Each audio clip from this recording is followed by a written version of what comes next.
Cotton is a force of nature that depicts true image of moments of life. India's biggest source of foreign exchange, the cotton industry metaphorically connects millions of lives. Let's discover more about the industry, the hazards that it poses to humans and the world, and the solutions to cope up with them. The first cotton mill in India was established in the year 1818 at Fort Gloucester near Kolkata, but was commercial failure. The second cotton mill in India was established by KGN Dabur in 1854 and was named Bombay Spinning and Weaving Company. This mill is said to mark the true foundation of the modern cotton industry in India.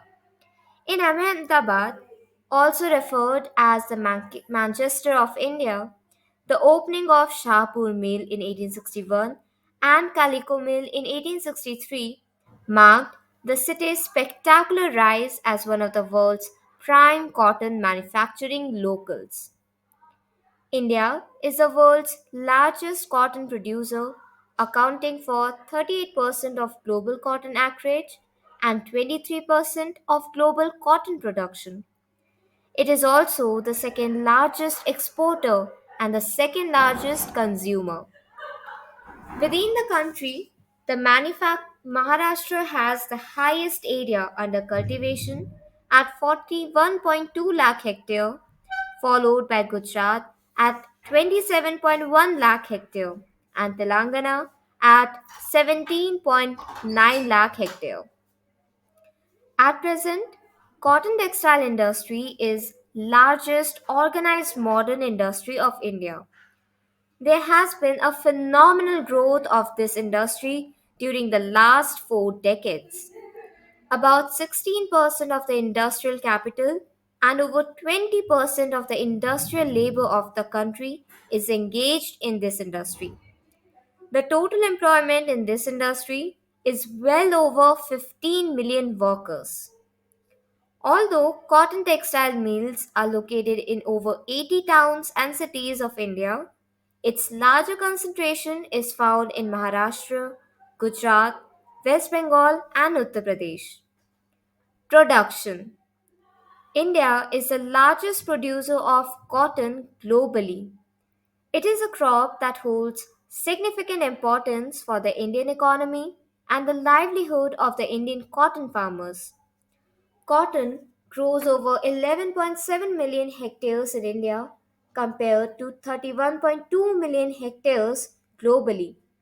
The Indian cotton industry provides livelihood to about 60 million people in the country. Imports from India. The production of cotton in the year 2021 to 22 was 34.1 million bales. The central zone, that comprises of states like Gujarat, Maharashtra, and Madhya Pradesh, is the biggest producer of cotton in India. The state's largest cotton district, that is Amreli, plays a key role. Exports. In the year 2020, India stood as the third highest exporter of raw cotton globally. The Government of India, along with the Export Promotion Council, has set a long term target of $100 billion of textiles industry exports by 2025-26.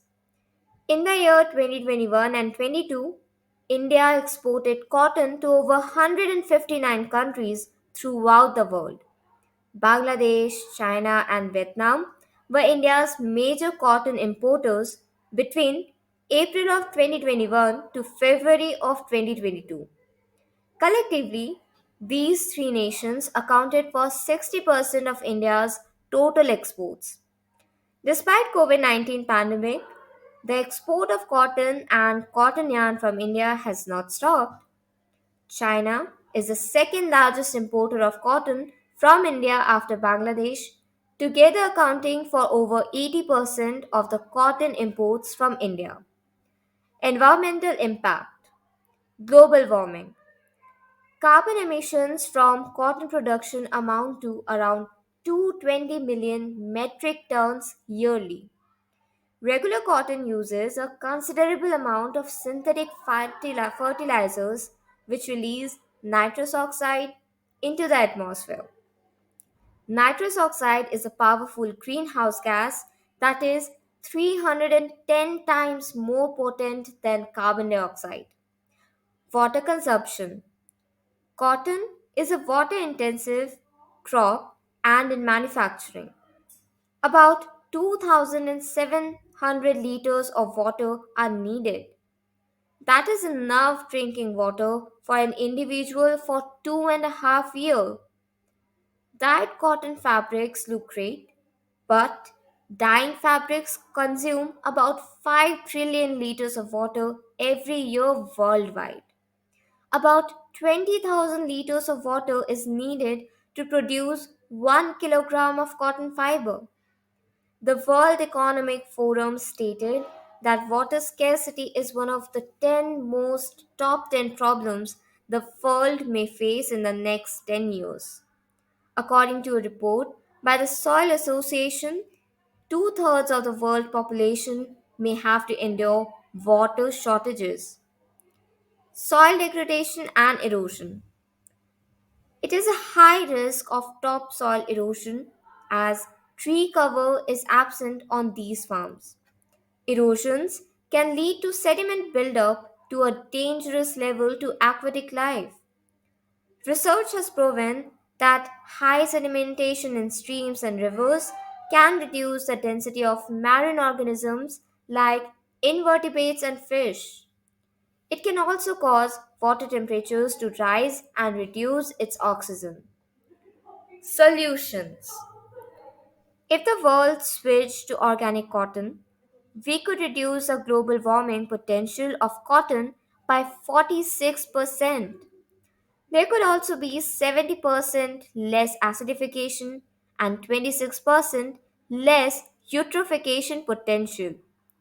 Also, genetic modification is not allowed in organic cotton cultivation.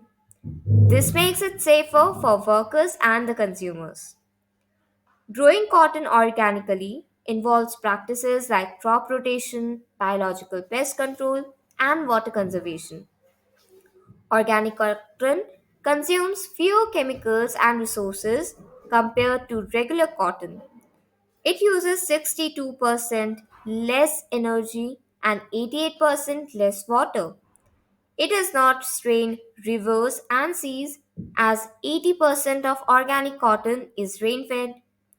Cotton grown organically does not use chemical pesticides and fertilizers. Instead, it uses natural pest management methods. This translates to less environmental pollution alongside improved soil health. Conventional cotton bears the maximum responsibility for the majority of the world's pesticide use due to its gained popularity and insect resistance. On the other hand, organic cotton, which can keep conventional cotton, is grown without the usage of any synthetic chemical fertilizers, pesticides, growth regulators, and defoliants, and is also finished into textiles using low impact dyes. Organic cotton saves the ground as well as our skin from irritating exposure to unnecessary chemicals.